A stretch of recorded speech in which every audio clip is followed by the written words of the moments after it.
live on YouTube, and we'll have to switch off the sound on YouTube. Have it on screen. And I'm not checking the fucking fridge. No. Oh my gosh. XA, you got your answer there, buddy. Hey everybody, welcome to the live stream. It is a wonderful, humid Thursday. At least it is here in sunny Central Florida. And true to my words, I have brought a very special guest on today.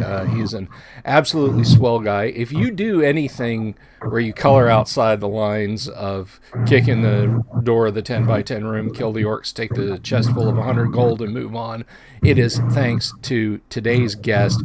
Gabor Lux is here to talk about some kick-ass projects and products he has worked on, is working on, and will be working on. Please welcome today's guest, straight out of Hungary, Gabor Lux. Gabor, good to see you, man. Hi, Bill. Great to see you. Indeed. So, it's become so cliche when I have guests on the show to say, how did you start playing D&D? Because, here in America, it's practically like organic. It's part of your DNA. You moved to the suburbs in the 1980s, and it's like, here's your copy of Fleetwood Mac's Rumors. Here's your basic Dungeons & Dragons set. You're going to be a nerd. And we just kind of rolled with it. But what was your experience in Europe as a young man getting into tabletop role-playing games? We all have the image of going, at least here, going to the toy store and seeing that cool-looking magenta set or those awesome-looking hardbacks with a big red guy and the people he was fighting. Tell us your experience from across the sea. Well, that was a little bit different because I got into gaming at the tail end of what was the archaic age of role-playing in Hungary. There were no game stores yet. There were no domestic RPGs yet. And this is the early 1990s. So what we had at the time were the fighting fantasy books. They are the game books you might be familiar with. Turn to page whatever, you die horribly. Sure. Turn to this page, you also die horribly. And so we read these books religiously at school. We even tried to write a few of them on our own. Mm-hmm. We didn't complete our projects, of course. We were stupid kids. I do have actually something here that's, I don't know how visible it is. This is the cave of Ho Chi Shan. Okay. And it was actually made by a guy at my high school, or my school, who did complete his own game book and sold it in all of 10 dot matrix printed copies, and this is one of them. So this was one thing, and then getting into actual gaming, I first experienced it at the Boy Scouts. We played dungeon crawl in a side-cut pyramid as archaeologists, and I had no idea that this is a role-playing game. I thought it was some sort of puzzle. Like it's a crossword, but you play with narration and action and whatever. Okay. It was later that I realized that I was looking at this stuff. And then eventually, through multiple steps, we got into gaming with one of my friends and also individually. At that time, there was a domestic game, I don't have it with me, called Combat and Magic. Mm-hmm. This was like a basic D&D clone with a mixture of Conan and Lord of the Rings. Very dodgy, like home published, but it was reasonable fun.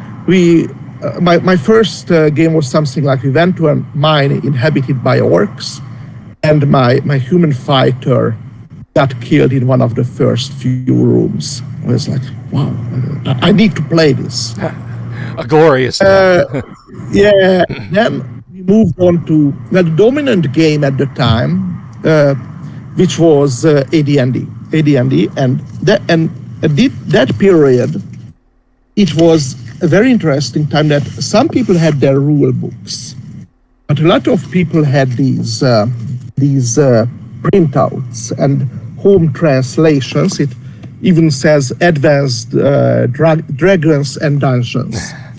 Nice. This is a collection of magic items, actually. And some of it is interesting that it's not quite second edition. It's partly second edition. It has bits and pieces of first edition, bits and pieces of stuff people just made up and incorporated into these rules. And this, I don't know, it's first, fifth or eighth generation photocopies were just floating around in various combinations. That was very interesting, and I think it was a better introduction than going towards second edition. In the US, it is completely natural for people to get to the good stuff, but when we got the second edition rulebooks, we enjoyed the game, we played a lot, but something was missing. It was there in these homebrew photocopied games, and it took quite a lot of time to realize what was off and what was really different, because on the surface, well, it's first edition, second edition, they are fairly similar. But there's quite a lot of, all of us know that, there is a hell of a difference between the two.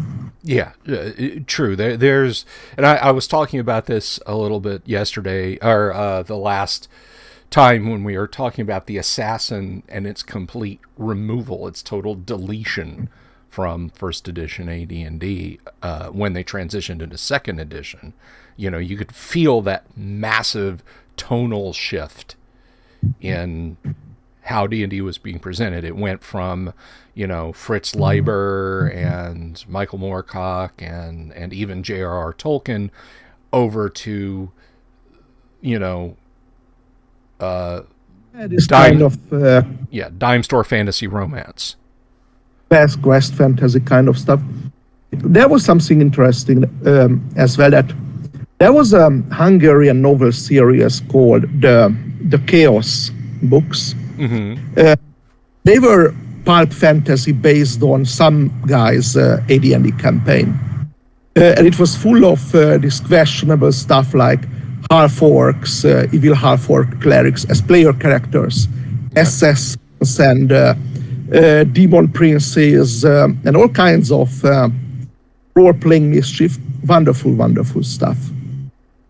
You could sort of hear the dice clattering in the background, but it was very lively, and you could eventually turn out that they were based on the Sinister Secret of Salt March and the Secret of Bone Hill. Great stuff. And so we were looking at, but where are the half-orcs? Where are the assassins? Where is the illusionist from our game? And they existed in the photocopies, some of the old translations. And even at that time, I tried to find out something more, and I got some of Gary's stuff, like Temple of Elemental Evil. It's not considered his greatest work, and there's Mancer's editions which do not live up to the hype. No, they don't. There is Homelet, which is great for what it is, the Moat House, and then not so much. But compared to all the absolute dreck that was standard for generic D&D, the second edition, that was like a small revelation. You kind of get something like a photocopied edition of the Giants series, and bits and pieces through various people very, very gradually. So, yeah, that's right on.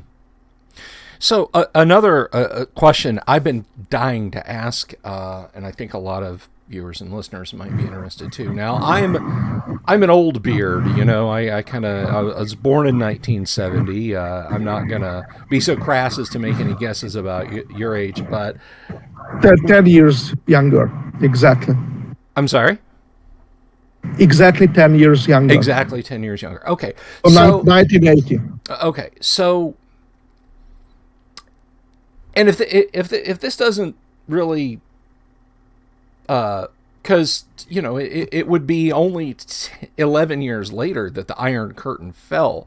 But I have often wondered, you know, I've heard people my age and even a little bit older from the Eastern Europe who talk about playing role-playing games and growing up and playing them, and I think, my God, you know, but that's, you know, I tend to think of RPGs as a Western luxury during Cold War tensions, you know, maybe not something that a totalitarian government would be that keen on people, you know, experimenting with and playing with, you know, topics of pure escapism and acquiring as much gold as possible, not being very popular topics in the Central Committee.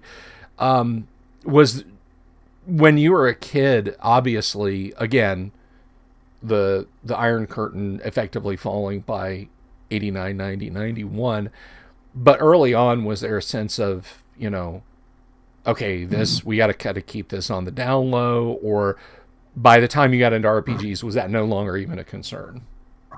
No, I don't think so. Well, you have to recognize that the 1980s were not the 1950s. It was sort of a dying regime, very not really enforced anymore. And Hungary was not Eastern Germany. It was a very sloppy kind of dictatorship.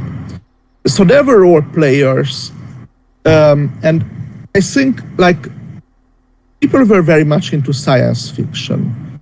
The fandom was enormous, and if by some historical accident something like the Traveler box set could appeared, and I think it would have been very, very big. I'm pretty sure my dad would have been a very passionate gamer, and there were a whole lot of disaffected young engineers who were just dying to kill their time because they were bored out of their skulls with nothing better to do. Right on. Yeah, but there was not much fantasy. Fantasy was that there is something there to socialism that fantasy was considered a sort of, well, pulp fiction. It's not a serious kind of fantastic literature like hard science fiction, like Stanislav Lem or Asimov or Arthur C. Clarke. So you had that. There was really no kind of counter. It was really obscure. People played. They had associations in the mid '80s, but it was more. There is one thing where the whole thing of living in a socialist system comes in, is that these early gamers approached one of the leading publishers. They should publish D&D and it would be very successful. Mm-hmm. And the response was something like, this game is too intelligent. We are not interested in it. too intelligent. That's right. It's sort of it. There is no market for it. And if, like in Gary and his companions got the same kinds of rejection in the 1970s, and what they did was they started their own little shoebox company and published the game and got very successful. But that's America. And in a socialist country, you can't establish a company. You are at the mercy of a big publisher. And so there was no game until the 1990s, no domestic game. After that time, there was this early game I started with, and then a sort of AD&D based but fairly different game called Magus, which is kind of still the dominant game over here. Mm-hmm. And most old schoolers tend to be, they tend to define themselves against this game and its play culture. Right on. There is a question, and I think you just answered it, from Jarl Frank says, was there any Hungarian RPG in the 80s or 90s? Like here in Germany, we had Das Schwarzauge, The Dark Eye. It was much bigger than D&D over here, and I think you just answered his question. Same thing. Yeah, with Magus. Magus? Magus, yeah. It's pretty much extended AD&D, more classes, more forms of magic. A bit different in outlook. It's sort of set in a more Renaissance kind of world, and a lot of it plays like cyberpunk, that you are caught up between these very powerful forces of assassins and courtly intrigue, various cults and interest groups, and you have to maneuver. It's not like the wide open where you roll over a small village if they are being unruly.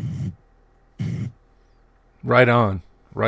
Are there English versions of it now? That sounds no. Oh, that's a shame. It was never.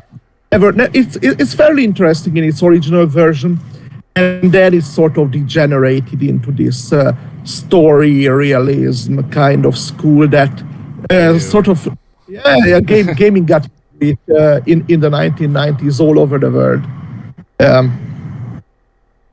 and.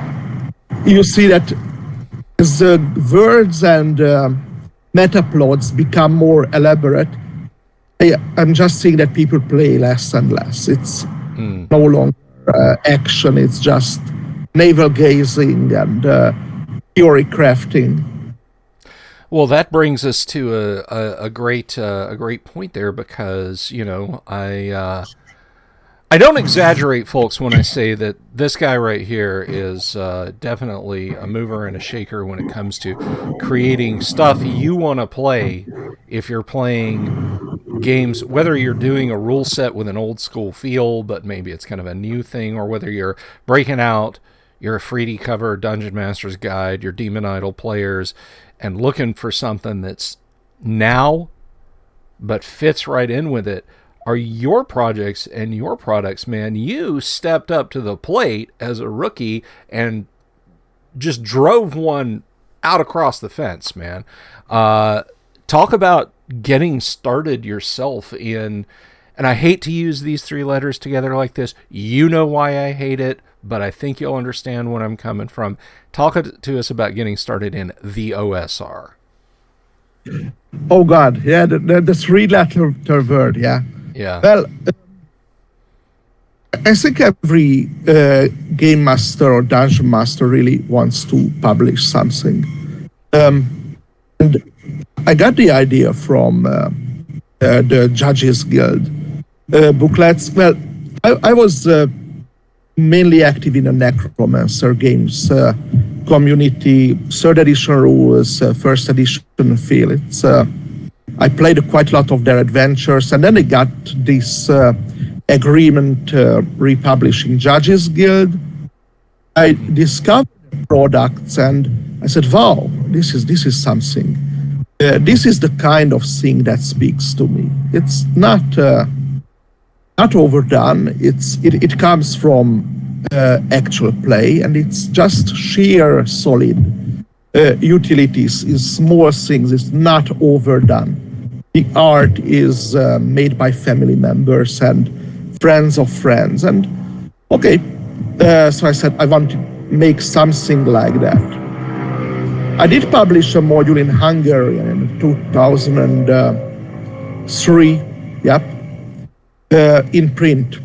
didn't follow up on it, but it sort of established a precedent, and I wrote for fanzines and published free PDF materials in both English and Hungarian. You kind of learn through that, and that was how it just happened. And I think what is important is that it has to remain rooted in actually playing this stuff and wanting to actually use something, make something that's useful, and then it also speaks to other people. Well, right on. And I think anybody who says, yeah, I've played all of Milan stuff and I've read it all is a damn liar, because you have such a volume of work out there. What was your first? What was the first thing that you did on a? And I use this term very loosely, on a professional level for games and gaming. What was the first thing you got out there and published? Well, if it's collaborative efforts, and the Wilderlands box set that I contributed to it with a whole lot of other people, that was I think a very good experience.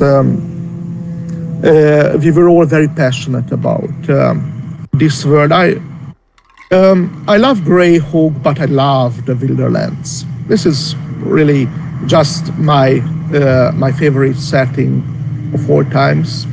Sure. And well, actually, speaking of professional published stuff, I had a Tegel Manor revision manuscript that didn't get published. It fell through the cracks. And I wrote for fanzines like Phyton and Noxpel. And the first that I actually published on my own is this fanzine, but this is 2018, so relatively recent. Yeah, the Echoes of Fomalhaut stuff is absolutely fantastic, guys. You should. Now, that is that up on drive-through? Can people grab those today? Yeah, it's all up on drive-through. I'm also selling the paper product. I'm more of a paper publisher. It's fine having PDFs, but getting something in the mail, opening it up, and something like here is a little booklet, and here is a map that comes with it. I wanted to have that kind of experience, like when you make something of your own, you create something that you would want to have in your own mailbox. And that's how it came together. Oh yeah, and I mean, I'm much the same way, and I encourage everyone about this. The tactile feel of a book in your hands can't be beat. You can mark it up, you can highlight things, you can dog-ear pages, you can put it face down. A real printed book in your hands is a joy, particularly when it's RPG material. I mean, I've got a hard drive full of PDF purchases over there, and a lot of times I don't think about them. I don't think in terms of, I want to look at this, so I'll go, I'll pull the PDF up. I will literally wonder, do I have a copy of that? But if it's on my shelf, I know it's there, and I can reach over and I can grab it, and I can leaf through it. And I love the fact that you're oriented towards the printed mode like that. And I guess print on demand, or even going to a third party, like I've got stuff that for the longest time, be it for money or for, just plain forgetting, I want to take to the local print shop, a thumb drive, and say, give me physical copies of this. So that's definitely that's an important thing to me. And I like the fact that you do offer the for print materials there. Now, do you were talking about earlier about listening to the live streams? Thank you very much. While you're packing up stuff for customers and so on. So you do all your printing locally, right? Yeah, this came from the opportunity. Partly came from my friendship with one of the local printers. We actually got introduced. He had a copy shop. I took some RPG materials to print out. We discovered he was a gamer, and then we played together quite a lot. So because I have a friend like that, I can let him handle the printing, and can make something that's not technically complex, although he could do that. Mm-hmm. But it is something that's that looks crisp, and it will be done professionally. But about this small printouts, even in my home games, I very often print things on my printer and sort of stitch them together with a long arm stapler. There's nothing like creating a pamphlet for yourself, and this is my little booklet. And oh yeah, and I mean I'll do that with repros. Like, I mean, from a collectability standpoint, I probably ruined the damn thing, but I don't really care. I got a Return to the Tomb of Horrors set recently off of an auction, and it comes with a reproduction of the original Tomb of Horrors. Right, that's what I bought mine. I wanted the Tomb of Horrors reprint, but it's stapled in the middle. The illustration booklet is stapled into the middle of the module, which is not how it was published. I bent those staples out. I took those pages out. I put them on my long format stapler, and I stapled it, which is how it should be. Yeah, it's horrible. You ruined the original shrink wrap, man. I know. I hope. Please decrease the value from near mint to nearly mint. Darn me. But yeah, that's that's I wanted that in hand. I think that's how it's done.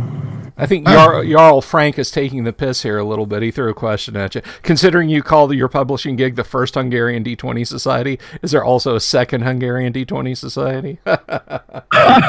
No. Well, the time it was established, this was in the times of the D20 license in 2003. And I said, okay, I'm going to be the first one, and I will encourage people to sort of do their own little homemade modules and supplements. I did.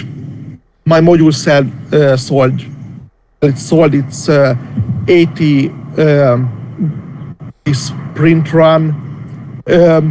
One official game publisher told me that he was very nice that he did not report me to the tax authorities for doing it legitimately. I mean, whatever. And then nobody else followed up on that example, not for a very long time. So there is no second Hungarian D20 Society. Now there is more. I would say the last few years have brought breakthrough in amateur publishing, and you get publishers who do indie games, who publish their own things. Not many home-developed RPGs. You don't find those. Don't find too many of those. Yeah, but I think returning to PDFs, I buy them, but when I read them, I print them out as booklets, typically. Right. Reading experience, when you use it, when you read it, completely different. Can't beat a... Oh yeah. I mean, and again, it goes back to being a tactile experience. I've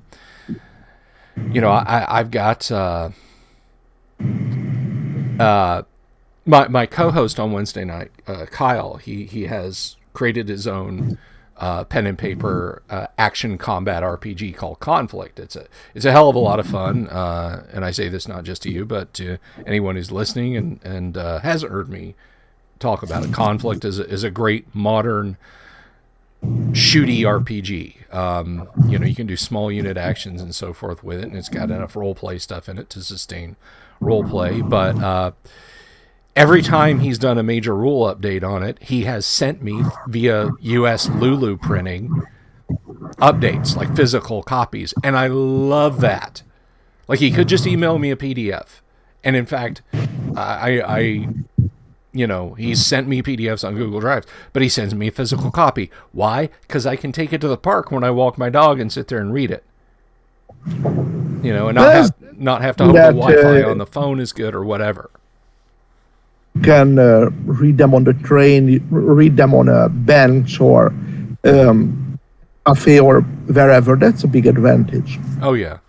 And it's nice to be able to, as you say, you take your PDF and you print multiple copies versus going to, say, an event with just, a tablet or a laptop or even your phone, and somebody's like, hey, can I see that combat table? Yes, you can. And you hand them a physical copy versus, okay, let me scroll over to it. Let me pinch zoom in. Can you read that? Kind of thing. So that's definitely a distinct advantage. So I don't begrudge people who have rational reasons for using PDFs exclusively, like they don't want to overburden their shelves or sure things. Yeah, of course. That's why I offer a PDF version for people who don't want to pay the postage, or if they just want to pirate it, it's up there on one of those troves. So knock yourselves out, no problem with me. But I want to provide people with something that they can get in the mail, and it can be opened, and it is, it's. I'm always. It's always a sort of a little, a great time when you go home from your job and there's something in the mailbox. Oh yeah, without a doubt. As opposed to just like one of a dozen emails that you might or might not get to that evening or ever, versus, hey, I have a book I can sit and read. I can sit on the couch, turn on the reading lamp, and read this book, and that's pretty special, man. And yeah, and of course, if you get into actually using the stuff in gaming, I would say a printed copy is a must. Yeah. I'm running the Horde of Delusion campaign. We are very, very close to the finish line, 1 or 2 sessions probably. And my copy is like underlined, earmarked, annotated with pencil. There are map printouts. That's how module is being used at the table. Excellent. Something that lots of actual play.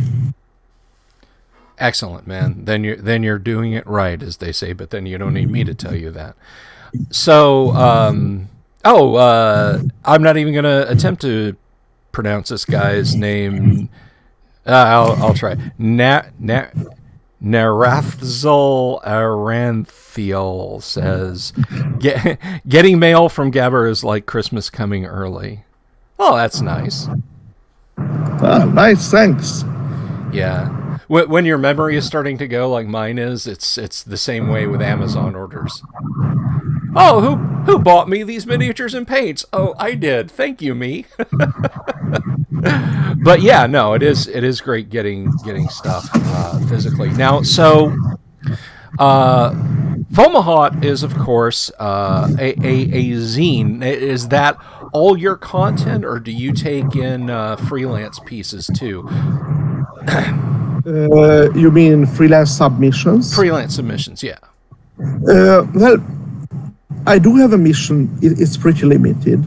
but I do publish Hungarian RPG authors. I think both in English and in the Hungarian. So late for Christmas, last Christmas, we published a box set. Oh, that is gorgeous. This is Casemates and companies. This is. Can you tilt that forward just a little bit? I want to take that in. Oh my God! Look at that, guys. And that's a basic expert based clone system. Wonderful stuff. Hungary didn't have a basic expert game yet, and two of my friends, Inas Midgard and Narmor, István Bernard, wrote one, and so decided to publish it. There is a bag of dice here. Oh wow! And let's see. Oh, and there is art on the back too, guys. I don't know if you caught that when he was turning the box around. Yeah, it's art on the it's back. like a goblin. Oh my gosh, that is so fantastic! Oh, I want.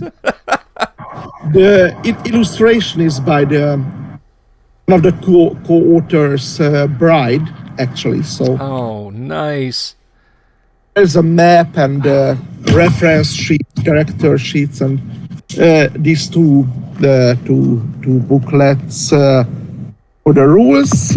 That is beautiful. That is just For beautiful. the game master, the same with monsters and the secrets of thorns. Then an introductory adventure. I have a character here who died horribly. Yeah. Oh no, he didn't die. Yeah. Yeah, he did. I was going to say. He died in a different adventure. But he died in glory. Yeah, that's right. And yes, this was something I'm very happy to have. Oh, I can imagine that is an amazing piece, dude. That is, but I gotta bust your chops. You took it out of the shrink wrap. Uh-oh. I think we may have lost Gabor. Hang on, let me...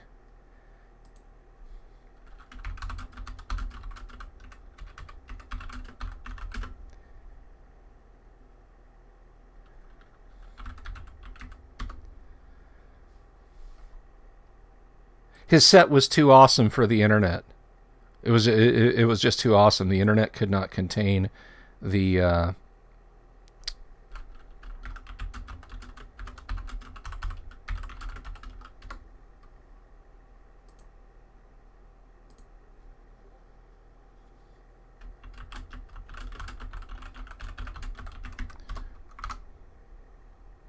Yes, his sweet box set was more than the internet can handle. Okay, I'm gonna try and restart the call, guys. Give me just a second.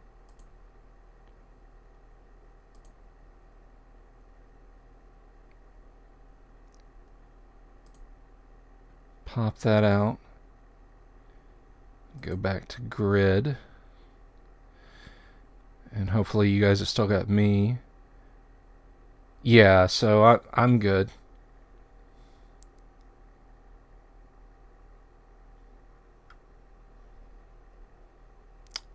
Yeah, his set was just too awesome for the internet to handle.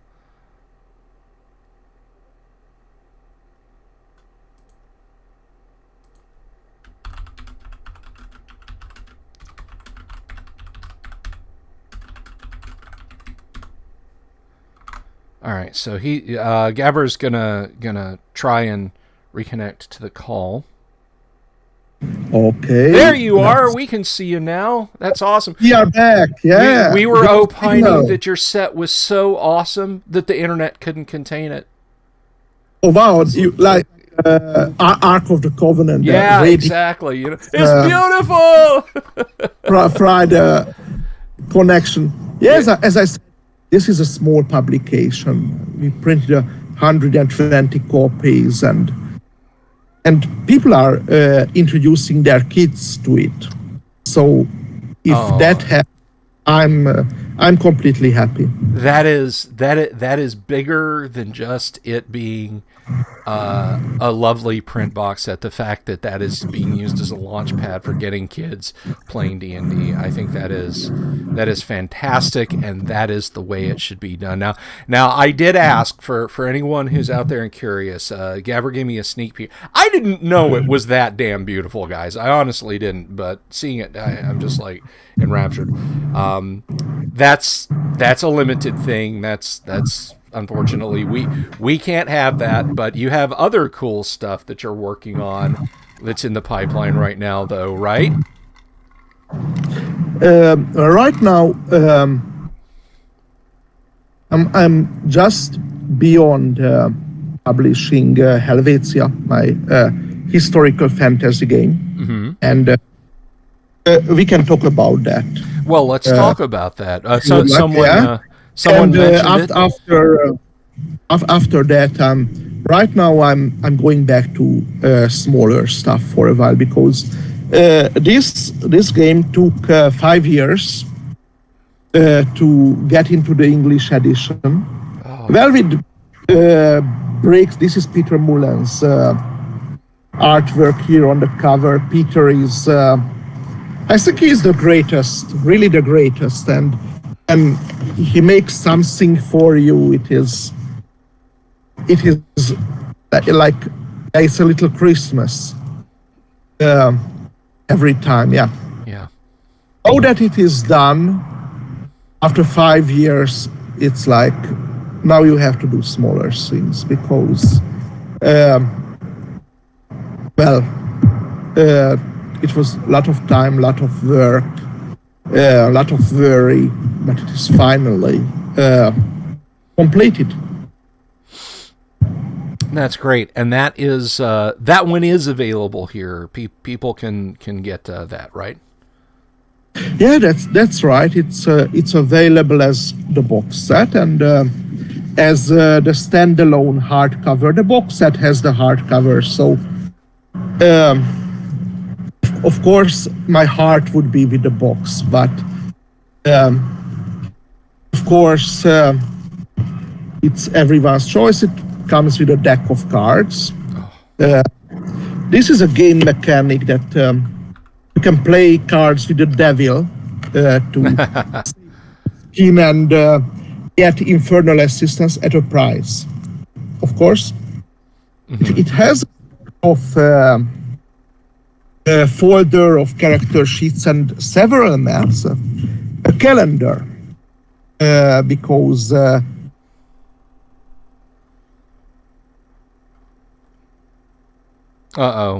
Another awesome box set has knocked Gabor off. Hang on.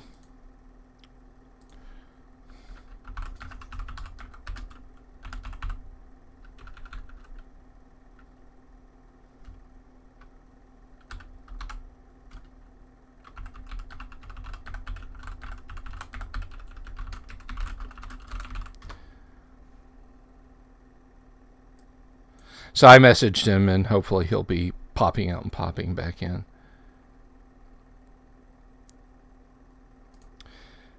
Yes, Dan. Nerds are nerds worldwide. I think if it wasn't for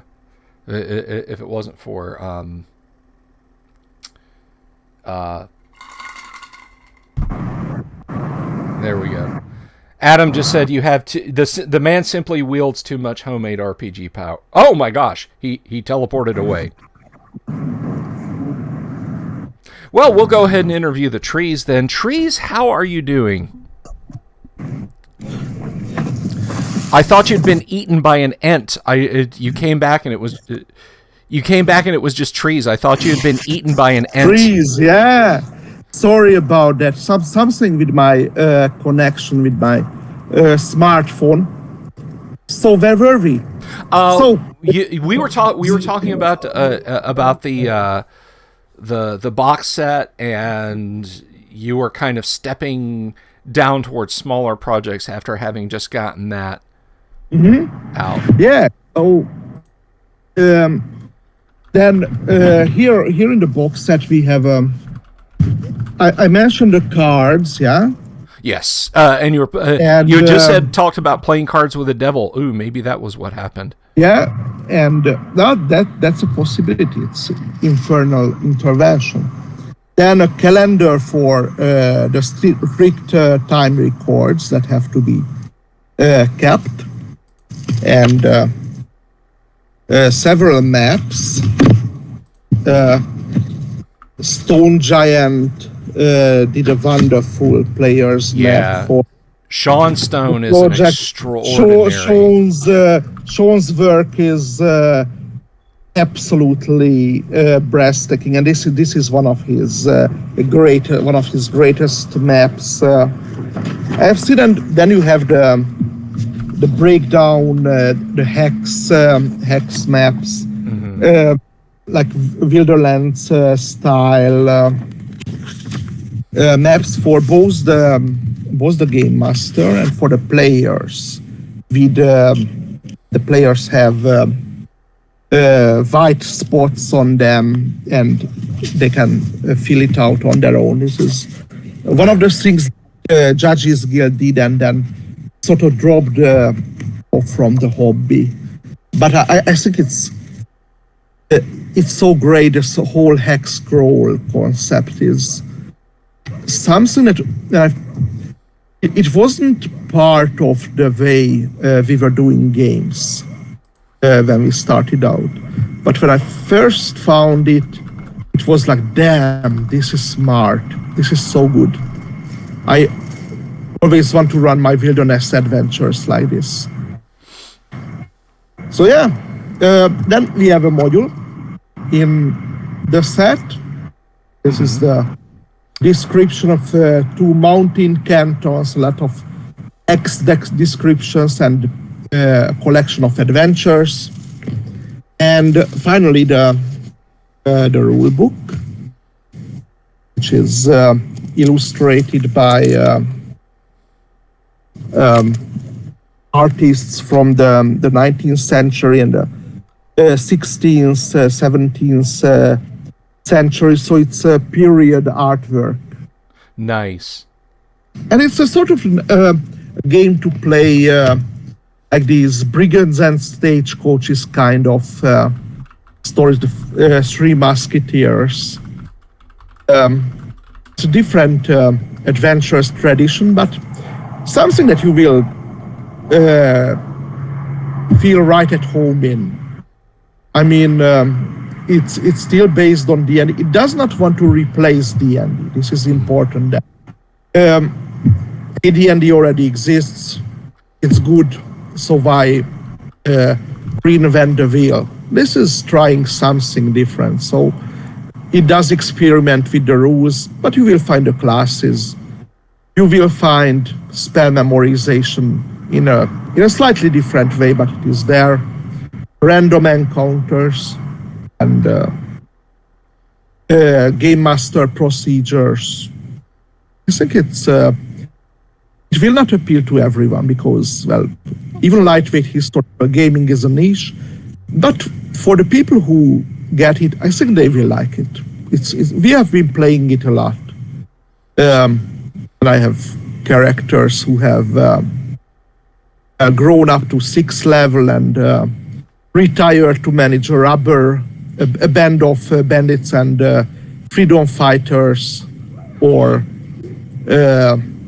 almost got burned by the Holy Inquisition and sort of had to flee with his bear skin, and one of them retired to manage a monastery.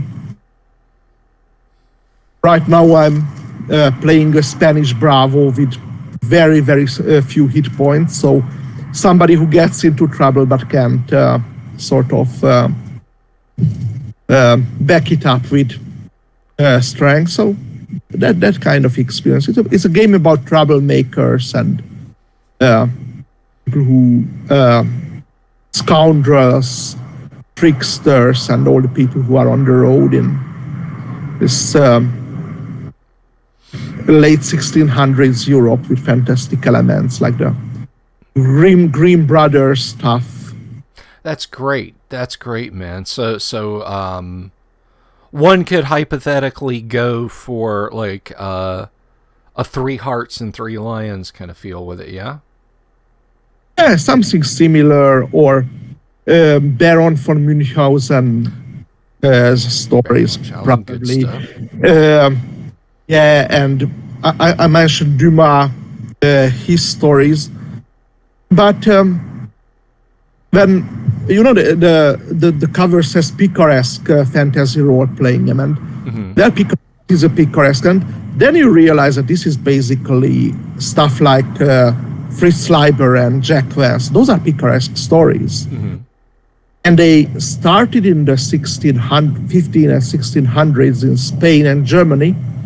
And when I read these stories originally, I said, wow, these are great. They were written a long, long time ago, and they are just as fresh and exciting as they were at the time of their publication. Right on, man. Yeah, I mean, timeless stories, they're gonna last. And I was I was on a live stream last night with Jayashiro Finney, a cyberpunk author, swell guy, wonderful guy. You should definitely check out Jayashiro Finney's channel. And the topic of we were talking about world building, and I guess they had me on, or I guess Ishii had me on because world building is a large part of what we do as DMs, right? We got to have a place for our stuff to happen. Dungeons aren't just asteroids floating in space where characters hop, back and forth, and that's it. There's an actual world where these things are taking place. Had to wait for the jet to fly over there. You're calling in air support, I see. But the discussion of what lasts came up, and you take any pulp disposable, bought it at Walden Books for $2.95 for a paperback here in the United States. Walden Books was a big bookstore chain in the up until the end of the 1980s, beginning of the 1990s. And I probably read a dozen or more books or short series of books back then that I can only vaguely remember now. But I read The Lord of the Rings almost every year, and it sticks and it stays. The old stuff, what's gold stays, as the saying goes. And so quite a lot of pulp stays around as well, as I would say. A lot of it is completely forgettable, but the great pulps always overstay the court literature of the time, the high literature. We remember Shakespeare and not whatever people were writing for the king and the queen. And we remember the bloody stories of the Vikings instead of quite a lot of more serious church literature. So the pulps have great staying power. I mean, Howard, Lovecraft, and Leiber, these people are created something that's really something. Oh, sure, and to be 100% truthful, I'm not poo-pooing them because they're pulps. I just think that there's just stuff that doesn't stick. I mean, it's like you remember a fantastic meal you had at an exclusive restaurant specifically by the date. If you think about it, the feel of the wine on your tongue and how nicely, perfectly ruby red your steak was, or flaky and delectable your fish was, or whatever. You couldn't really pinpoint the last order of McDonald's French fries you had, as it came and it went. And I think I think pulp becomes the classical staying stuff. Like, surely in the 1960s and 70s, very few people, going all the way back to the 1940s, very few people were reading Fritz Leiber thinking, yeah, this is going to be institutional stuff. Fafhrd and the Grey Mouser is going to last forever. But it absolutely does. Fafhrd and the Grey Mouser, I think, is one of those things that's going to continue on, just like Conan,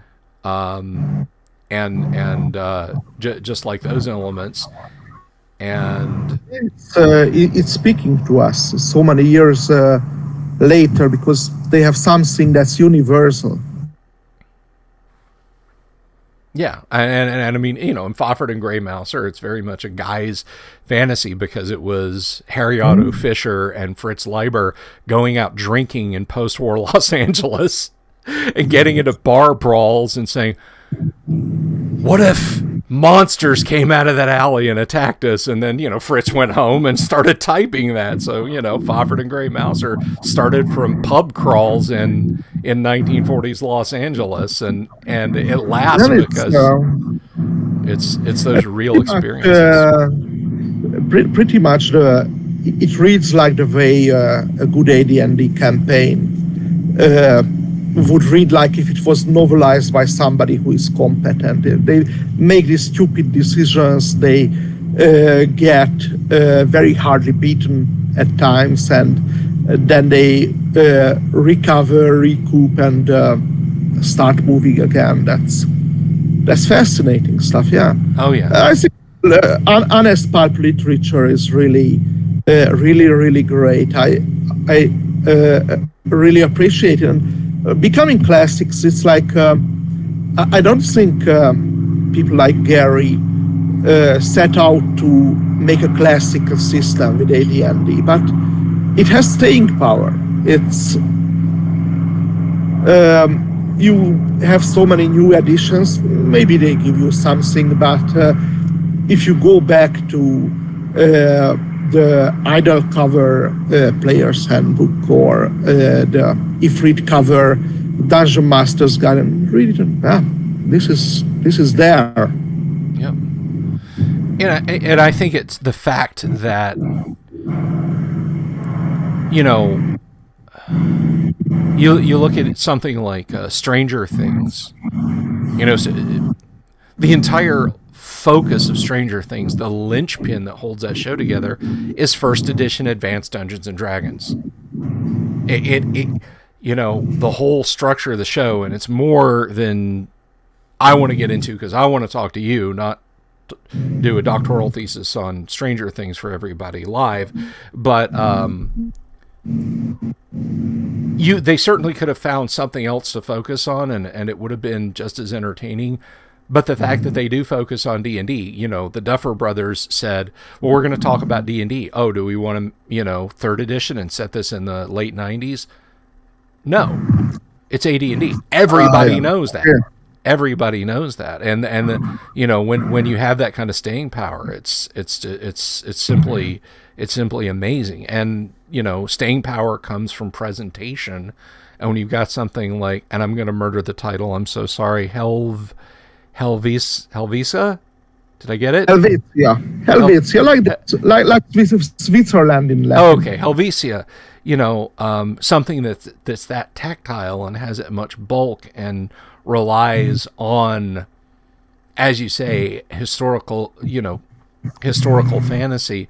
It gives it a weight that lacks disposability. It calls out for a degree of permanence, if that makes sense. If I'm making sense. Yeah, I think so. When we look at AD&D, for example, it was not first edition was not the edition I was playing in the 1990s. So I did have experience with these fragmentary fan translations and photocopies to an extent, but even then, so my connection is not immediate. It did not form my first gaming experiences, but it it was still easy to understand and realize that compared to the second edition materials, this was something else. And something substantial, more heartfelt, based on something more solid. It already in the 1990s, it had a sort of kind of legendary status. This is the real deal, the kind of because something that really made up in somebody's office to hit a target demographic. Well, it can be good. Sometimes it's very good, but AD&D and D&D emerged from a culture of play. People who were sort of part of a hobby, and they played day and night, every day, all week. And that sort of thing is there in the pages. Mm-hmm. This is something made by enthusiasts. Right. It's like I say, once you start getting past AD&D, you stop having an RPG that has grown organically, that has developed its own its own ecosystem that interacts together. It's not designed by committee with standard machine parts that bolt together.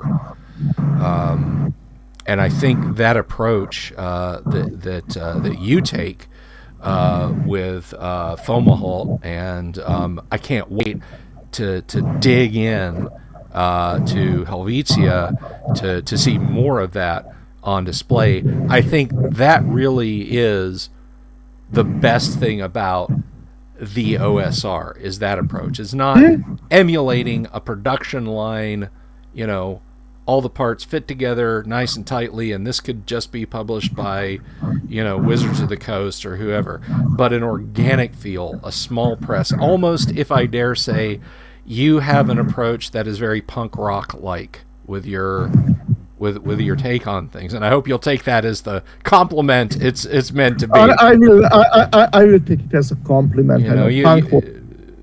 Punk was never good. Sorry, that's my just my opinion. Sorry. That's quite all right. That's quite all right. But I respect the attitude, and when it comes directly from somebody's campaign, and it's made with heart, and that's the kind of stuff I enjoy. Like there is a lot of new OSR stuff that's very sleekly produced nowadays. It has layout magic, modern layout. It's fancy. Supposedly it's very good. It has great art. It is professionally produced, and I think nobody really played that stuff. On the other hand, well, of course, I'm sort of making a contrast that's not completely fair. But on the other hand, there's something like Gene Weigel's Broken Castle. Like Gene's stuff is like something you pulled out of a horse's mouth. Use the Hungarian idiom. It's like horrible layout. It's two-column text that's actively horrid. It does not understand horrid. I love that.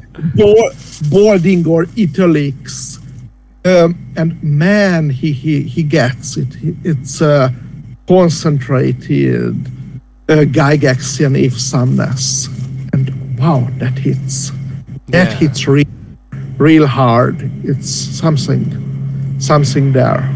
Well, when I worked on the things for Troll Lord games and all, and I'm not I'm not ashamed of this. I couldn't really let it slip when I was working on the stuff, and even after, when I thought there was a slender chance that Gail might pull it together and get the stuff published. But I'll say proudly, when I designed that stuff, I approached it not. I mean, obviously I had to follow the design documents, but my chief design document was the Dungeon Master's Guide. You know, that's the way I write. I mean, you can go back and look at the... You talk about Gene puts together very hoary kind of, you know, not kitchen sink press, but underneath the kitchen sink press level stuff. You go back and look at the things that I did when I kind of kicked off all this, you know, OSR kind of thing back in 2000. Yeah, I think you might have been one of the first people who to do that in the 2000s. I remember that. Yeah, I don't know anyone else who was doing these AD&D publications at that time, except maybe Dragon's Foot. Yeah, there was some stuff coming out of Dragon's Foot, and I was putting stuff together, and when I put my modules together, I was like, this is what I know. This is what looks cool. This is this layout and everything. And it's terrible. If you go look at my old PDFs, they're terrible. I did them in like Microsoft Office 97. And I took a ruler, I took a D&D module, I measured how wide the column is, and then I set up the margins manually in Word, and then I did the covers out of MS Paint, and so on and etc. That's something. I still do my maps in Autorium, the 1990s map designer, and supplement it with MS Paint. That is nice. I mean, you know, if the tools work, use them. If it's producing the output you like, but you know, at the end of the day, it doesn't. You can have all the power of Wizards of the Coast behind you, and if you're turning out, you know, Dungeons and Dragons, the high school prom edition. I mean, yeah. How far can you get? I mean, but I don't really, there is a point. I don't have a big problem with 5e. I know it's not my game. I understand why people like it. There is quite a lot that is pretty good about it. That's okay. But coming to the way that now Wizards does, it's like, I was very heavily offended by 4th edition and the way it approached the game. Yeah, their ad campaign was like an active insult to people. Yeah. And, quite a lot in the game as well. Nowadays, I look at this stuff with the magical prom and whatever the draw and this stuff, and I think for Wizards it's even worse because I don't even care. It's like maybe interesting as an anecdote, but can you get enthusiastic about that kind of stuff? Yeah, I don't know. I just so Wizards of the Coast has aggressively republished the Tomb of Horrors for every edition of D&D that they've written. We talked about staying power and stuff. Nobody in 20 years is going to be talking about that time they had their special rainbow-haired tiefling at the high school dance in whatever that module that Wizards publishes. Everybody, I hereby distance myself from this, so I don't want to be cancelled again. Sure. Sorry, guys. I'm being a shitlord. I'm about to be canceled. Everybody who plays D&D, almost everybody, I will say, almost everybody who plays D&D will be talking about that time in the Tomb of Horrors. And they know this. And Wizards can publish all the statements about how everything from 2014 back is no longer canon. They want to. They know the well that they have to go to if they want to make money. Tales from the Yawning Portal, Tomb of Horrors for 4th edition, Tomb of Horrors for 3rd edition, and Return to the Tomb of Horrors for late 2E when Wizards started getting their hands on it. And I'm not just tooting the horn of Tomb of Horrors. I'm talking about the fact that Wizards, they know in their heart where this stuff is, where the good stuff is. But that's a creative bankruptcy on it. That they, of course, sometimes people are happy that. Or they are pulling out all this stuff we loved back in the day. But when you think about it, they are doing it because they can't create something new and fascinating. Mm-hmm. You can't capture. There are probably talented guys there, but the corporate process that they are using, it does not take creative risk. It just remixes, it alters, it repackages something for, what they think the current taste is. So there will be a rainbow-haired tiefling there, or a good draw, that's original. I mean, there hasn't been one since Drizzt Orden. Yeah. Even though I hear Drizzt is pretty problematic these days. So yeah, I'm sorry. And it's again repetition, recombination, regurgitation. It's not going back to the creative wellspring and making something new from it. And on the other hand, you look at something like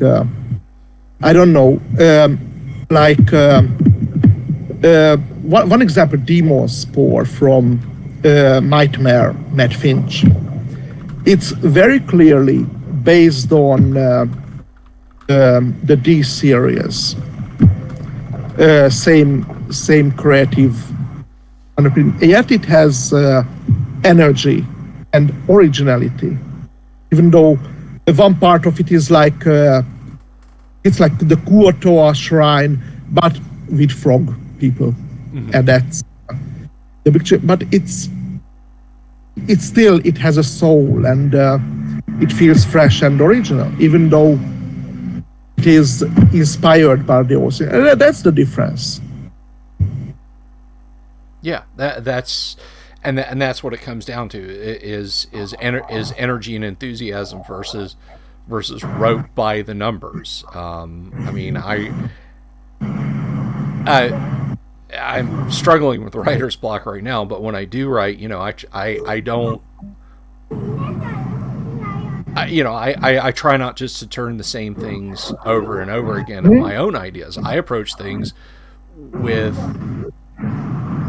verve, with enthusiasm. I attack the adventure idea and go from there. And your stuff, from a reader's perspective, is the same way. If it feels classic, it's because it is classic, but it's also new. And I know that's a real, cognitive dissonance. But for those of you who are just getting into old school, be it through this channel or Gabor stuff, you're just going to have to trust us. What's old is new, and what's new is old, and it's all very cool, man. Yeah, it's you have to be enthusiastic about what you are doing, and because I have the luxury not to depend on this stuff, I only write when the energy is there, and sometimes it's slow going, sometimes it's fairly easy, because you get some routine after writing 3 adventures, no doubt about it. Sure. But it's it comes from, we played something at our table and this would be great to share with other people, and of course, so why not?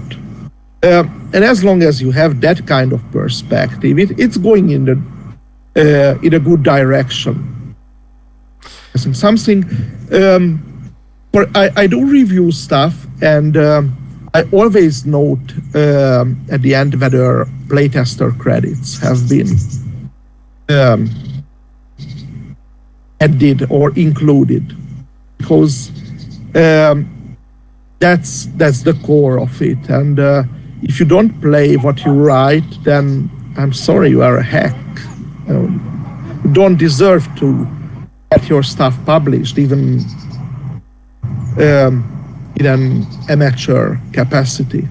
Yeah, not playing what you write. To go back to the music analogy, even punk rock is like going up on stage and putting earplugs in so you can't hear what you're playing. You know, it's like, oh, I don't want to hear this, but I'll play it for you people. It's like, well, you know, and I think that is largely what has driven me away from the OSR is it strikes me that there's a lot of creations out there that they come off feeling very much like, this is what you people like, right? Yeah, okay. It's sometimes like that. You know, and the ultimate bankruptcy of second edition, that it was a lot of reams and shelves worth of stuff that was written by people who were not even allowed to playtest their materials on company time. Yeah. Why? And then the worst stuff is not when you buy it and read it and okay, I had a game supplement this month, okay. But the worst thing is what we discovered actually, when you actually try to use it in your game and it sucks. And you buy something else from TSR and it sucks again and again and again. For a few years, I was driven away from gaming by precisely this sort of thing, that the more game products I consumed and got and tried to use, the worse my games got. The instinctual things I picked up from the first games and ideas, that was solid, not always great, but it was real. And then you get an adventure somebody probably never used at the table. You get a word supplement that's somebody's attempt at writing a fantasy novel instead of a real game product. That kills your enthusiasm. It's not real. Yeah, it's just typing. Yeah, I agree with you wholeheartedly. You know, it's funny, ancillary to that, but I think it's very relevant, and I think it's a good hallmark of deciding, should I get this thing or not. Well, first of all, you should all go out and you should all buy Gabors stuff because it's amazing. But if you're looking at other things, you should also buy my stuff because it's also amazing. But I've seen stuff pop up, and I'm not going to name names because I'm not here to sling mud. The people that I'm talking about, if they hear of this, they know who they are. I'll see this small press stuff, and it's like, you know, oh, so and so worked for TSR, and I'm like, I don't know this guy's name, and what did they do? And I'm digging back through, and it's like they're one of 6 people who worked on something that came out for late 2nd edition. Like, you know, they were a copy editor or a layout guy on like one book for TSR. So you worked for TSR for possibly 6 months when the company was creatively bankrupt and almost financially bankrupt. And now you're pitching yourself as the greatest thing since sliced bread in old school Renaissance gaming. Okay. All right. Yeah. Let me just order that up, and I'll order that on my invisible computer and put it on the bookshelf with all the other stuff you've done, you know? And maybe that's a little harsh. But, yeah. You know. It's not impossible that there is some gold in those hills, but in practice, very, very rarely. Yeah. They are milieus, there are sort of things, areas which are creatively dead. They don't produce. And well, you said buy my stuff or buy your stuff, but the most thing is that you should also develop your own stuff and make it your own. Create, and that's I think the healthiest thing about the hobby, that when you grab a game supplement and read it, okay, I will use it, but here, let me add this thing, and I will add a little mini dungeon here, or I will repurpose some other thing and put it together. That's how you do it. Yes, without a doubt. And honestly, I think people come to me a lot and they say, hey, could you, have somebody on who can talk about, this kind of thing that we're talking about, or could you tell me how to X?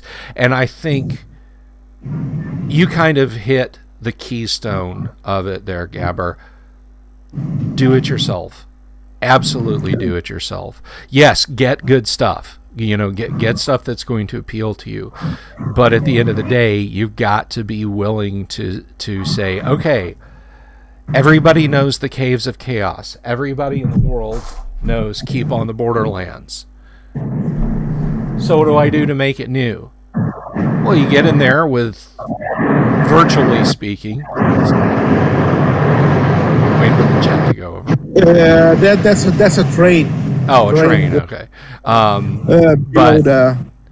But to kind of sum up, get the module out. You get some blank graph paper, and you start making notes, and you change it up. So when the characters walk into the Caves of Chaos, they're not like, yeah, the kobolds are on the cave near the ground over here, the goblins are in the cave 10 feet up over there, the evil temple's down there, the Minotaur maze is over there. You change things up. Yeah. And it drives your creativity, and sitting across the table from me is the proof. Listen to him. Even if you don't listen to me, listen to Gabor, because that's the proof of it, man. Well, if you want to check out something that's Keep on the Borderlands, but new and good, once again, Gene has a very Keep on the Borderlands style mini adventure out, free. Norkers and Schwartz. I think that's the title. And it's pure. It's very Cave of Chaos, but it is not the Cave of Chaos. It's not a photocopy. It's a reimagination by somebody who gets it. Right on. You find some of these great supplements. And if you work from those blueprints, then you can do it your own, and your influences will be pure. Like get Wilderness of High Fantasy, get City State of the Invincible Overlord, yes. Get a Giant series, get a DMG. You don't have to use all of it. You have to, but just get the idea of a big campaign, how it all fits together, and that's the essence of that book. You look at things like the Wilderness Encounter tables. Right now, I'm recreating my own Wilderness Encounter charts. This is what I'm working on in my evenings. Mm-hmm.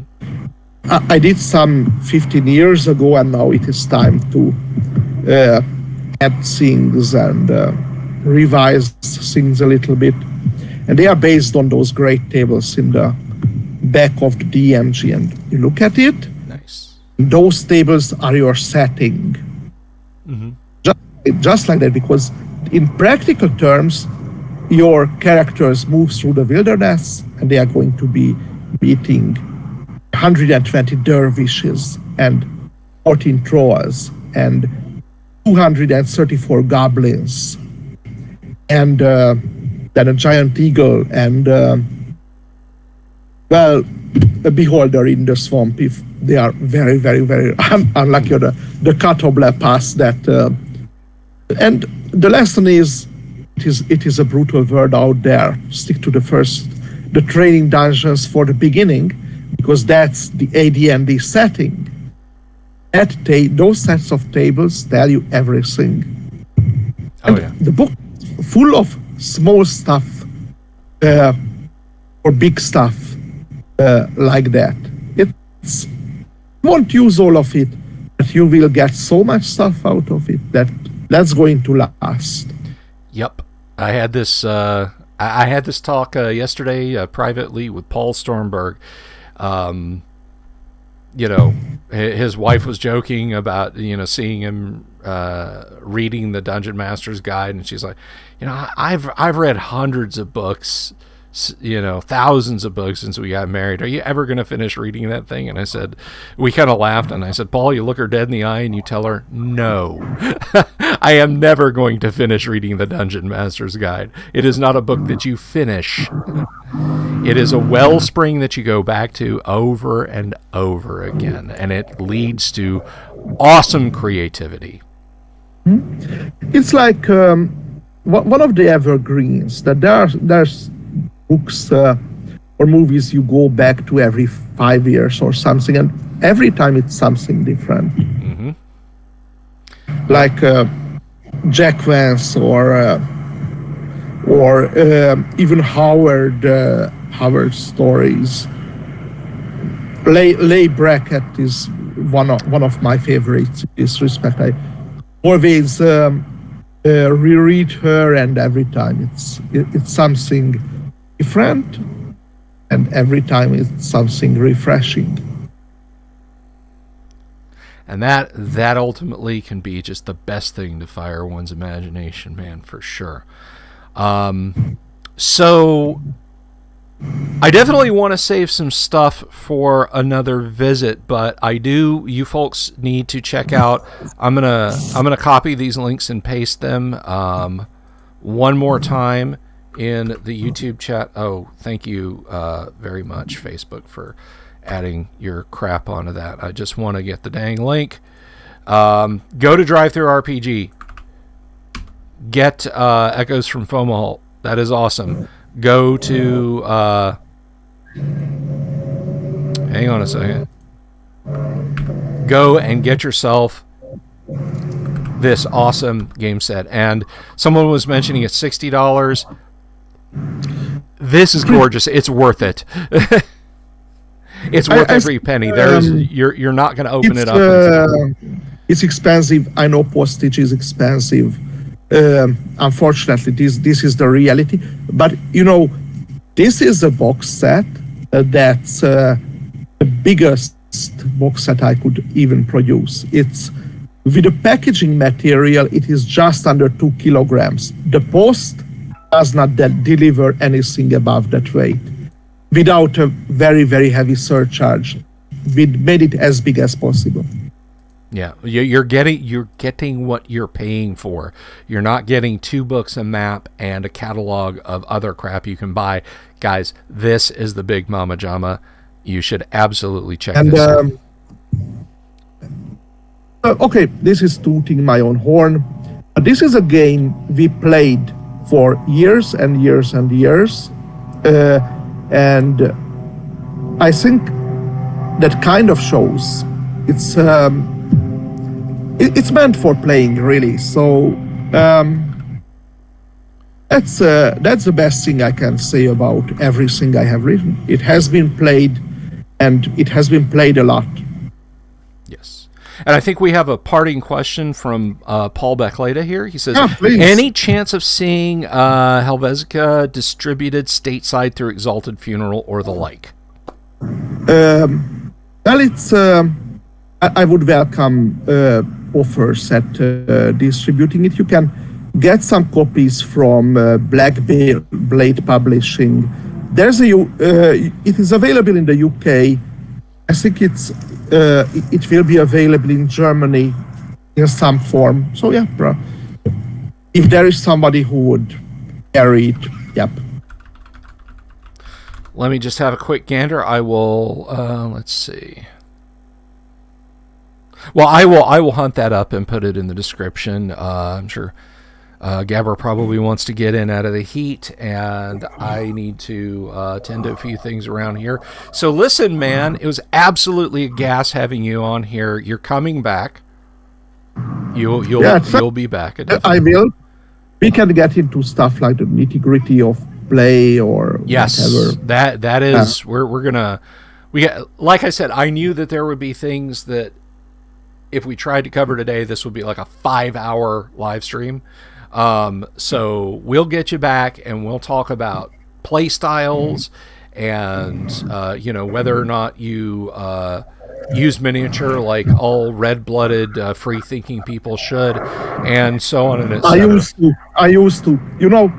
I'm a heretic. I used miniatures with 3rd edition, and then I dropped them. All right, well... so I have my flows. Yeah. Nobody's perfect, Paul. But anyway, thank you, everyone, for stopping by. Thank you, Gabor, for agreeing to be on the show. Thanks for having me.